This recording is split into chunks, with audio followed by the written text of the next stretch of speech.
Welcome to True Crime and Coffee Time. We are doing Teresa Knorr today. She was born March 14th, 1946. She is an American woman who is convicted of torturing and murdering 2 of her 6 children. She has 3 victims, but we'll get into that. She was covering up her crimes, so that's kind of why she did it, if you need a little motive. She was acquitted of murdering her first husband, and she's serving 2 consecutive life sentences. But let's get into her early life. She was born in Sacramento, California, and the younger 2 daughters born to Swanee Gay and James, or Jim, Cross.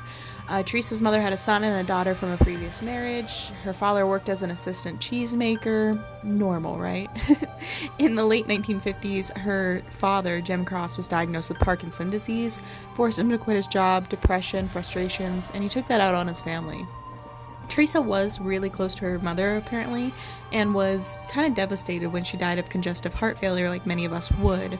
And that was in March 1961, which kind of made the family have to sell the house that they worked hard for.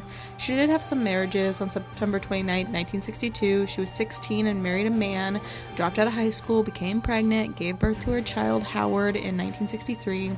This was a rocky marriage. There was cheating, punching in the face, assault charges, you know.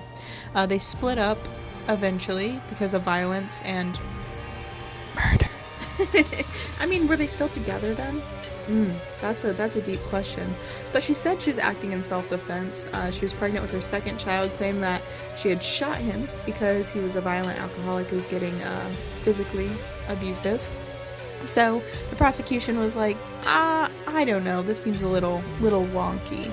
Her sister did testify against her, and say that she always said that she was jealous and kind of territorial, saying that she would kill any woman before they could have him.